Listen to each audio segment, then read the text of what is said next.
Minneapolis City Council has voted this week to cut $8 million from the police budget, even though the city is seeing a spike in violent crime, including a police officer who was wounded in a shooting just last night.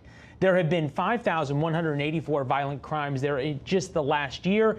That's up more than 1,000 from the year before, up 1,500 from 2018. We bring in National Vice President of the Fraternal Order of Police, Joe Gamaldi. Joe, appreciate you being with us, sir. Draw the line from us, if you can, to what happened in Minneapolis and the riots there, the defunding the police movement in Minneapolis, and the spike in crime. Well, I'll tell you, this narrative about defunding the police is completely illogical, and frankly, it's insane, and not even supported by the overwhelming majority of residents in Minneapolis in a recent poll. But let me just give you a snapshot of how bad crime truly is in Minneapolis right now. Murders are up 83%.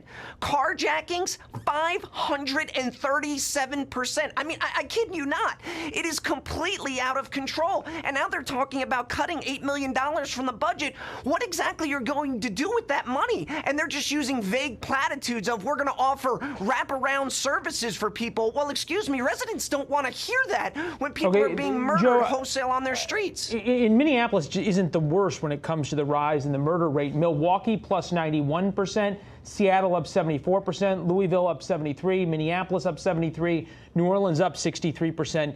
I guess the question would be, is the Ferguson effect, so to speak, responsible for this? And what are you hearing from officers around the country about the lack of support they're getting? Are they just not able to get the bad guys, or do they not want to? Where's the effect on police morale?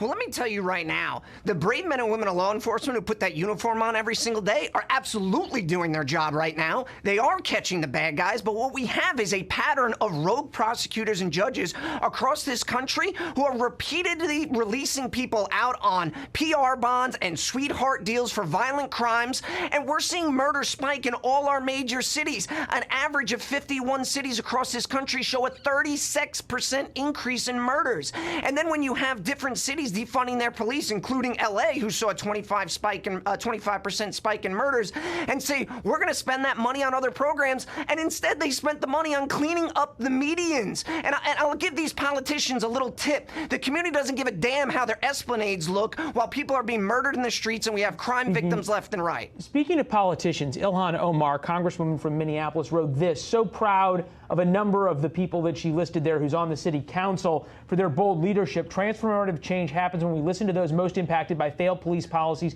in our community, sort of the rest of the city council that worked in support of this effort. The question would be this: is the anti-police narrative that you see coming out of Minneapolis and the defund the police movement affecting cities like yours in Houston, where not necessarily that's happening, but criminals are emboldened and police feel at times frightened to do their job?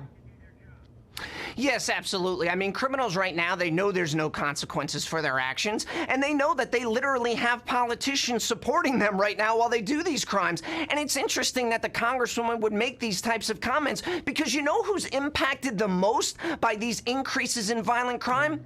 It's our black and brown communities, because statistically, they are the victims of those crimes. Well, and not even statistically, frankly, they just aren't able to leave because of the situations they're in those communities. Joe, we appreciate your time. Thank you.